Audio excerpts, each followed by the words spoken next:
All right, the QB roulette wheel keeps spinning round and round. Where is the ball going to land next? And it is Matt Ryan out in Atlanta. He is going to be your newest quarterback for the Indianapolis Colts.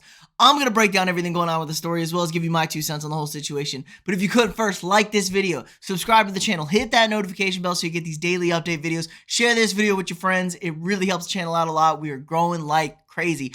All right, so Matt Ryan, former MVP quarterback of the Atlanta Falcons, is being traded to the Indianapolis Colts in exchange for a 3rd round pick. Now, we knew Matt Ryan was bound to be dealt from Atlanta.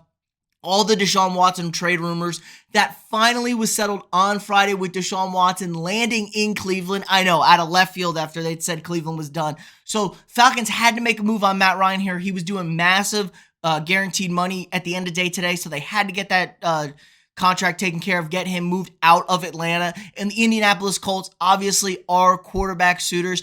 This had been kind of rumored for a little bit now, but it feels like another perfect fit. But we thought Carson Wentz was a perfect fit. Matt Ryan, okay, definitely toward the back end of his career, probably got a couple more years left. Won his MVP in 2015, hasn't nearly been anywhere as good as we thought he would be after that. Now, was a lot of perfect storm. Kyle Shanahan is your offensive play caller. He seems to turn anybody into a pretty good quarterback. But yeah, he's been the quarterback for Atlanta since 2008. So the Matt Ryan era is officially over in Atlanta. The rebuild is fully on for them. They did sign quarterback Marcus Mariota from the Vegas Raiders. He was on Vegas last year, but he was in Tennessee with head coach Arthur Smith of the Atlanta Falcons. So this kind of makes sense, kind of a bridge gap guy. Don't think the Falcons are going to be really any sort of good coming up. They're in full tank mode. Expect them to draft a quarterback high next year. But this is what happens when you strike out on the Deshaun Watson deal. You got to go to the rebuild. It's tough. Now, on the other side, looking at the Colts, like I said, we thought that Carson Wentz was a good fit for the Colts. Matt Ryan, not going to turn the ball over. He's going to take care of the ball. He's going to make plays. You just got to protect him. The Colts do a pretty good job at protecting him. They got a very good defense. This is it for the Colts. You have to make the playoffs next year. You probably have to win the division. If you don't, Frank Reich, you're out. Pretty much a complete disaster and failure, and it just shows you how important it is to get the quarterback position right. Ever since Andrew Luck jumped ship, kind of bailed on them. I know injuries are tough, but they've had 5 consecutive quarterbacks to open up week 1 for 5 consecutive seasons. 5 different quarterbacks, 5 consecutive seasons. So that just shows you how much of a roller coaster it is. It's really, really hard to find the right guy in this league, and if you got him, you really shouldn't let him go. Look at the Washington football team. Say what you want about Kirk Cousins. Football team has had nothing since he's left, like 16 starting quarterbacks. Something crazy. It's insane. In a 4-year time stretch, absurd. Now they got Carson Wentz. They're looking at a little bit more stability at the quarterback position. So it means so much to just have a guy there. I think this is a great fit for Matt Ryan.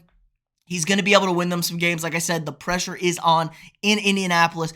The reason the Falcons only got a 3rd round pick, which is relatively good. The Colts don't have really any draft capital after the Carson Wentz trade last year. Got some capital back from the football team Commanders, Washington Commanders, Jesus, this year and a 2nd and a 3rd next year. So there's some capital there, not a whole lot, but this team is pretty well set there in win now mode. The Falcons are eating $40 million in dead cap money, the largest in NFL history, which is absolutely insane. At least you got to pick for them if you're going to have to eat that money. It's better than cutting them because they were eventually going to be, if they cut them, they were going to get that dead money too. So it did save a little bit of money. Good on the Falcons. You might as well if you're in full rebuild. Now, other AFC or NFC South quarterbacks, Jameis Winston heading back to New Orleans. Saints, another loser out on the Deshaun Watson deal. So this makes a lot of sense too. Familiar with the team, familiar with the offense. You know, they went in-house here in New Orleans, pretty much kept most of the coaching staff. Now, they've had to rework some contracts. They did free up some cap money. Couple of losses on the defensive side. Michael Thomas is a huge unknown. Is Slant Boy ever going to show back up in New Orleans? Who knows? I don't know. He has been out for, I mean, what has he played, like 4 games in 2 years now? Just a huge, huge letdown the last 2 seasons. He's always disgruntled. He's always angry. He's always talking shit on Twitter. So we'll see what the Saints are doing. It feels like the NFC South in pretty much full rebuild mode. The Panthers still don't have a quarterback. The only team that's competent is the Tampa Bay Buccaneers because Tom Brady came back. If they didn't, this division would be an absolute dumpster fire. I would call it the anti-AFC West if Tom Brady didn't come back because, man, there's a lot of bad teams in the NFC South. AFC West, like I said, the gauntlet division. Does this move help the Colts out? What do you think?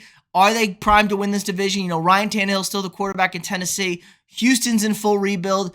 Who the hell knows what the Jaguars, Doug Peterson, they signed 1 million people. They got Trevor Lawrence. Who the hell knows what the situation is in Jacksonville? Let me know what you guys think in the comments below. Is it a good move for the Colts? Who's winning the AFC South? Again, like this video, subscribe to the channel, hit that notification bell, share this video with your friends, and I'll see y'all tomorrow.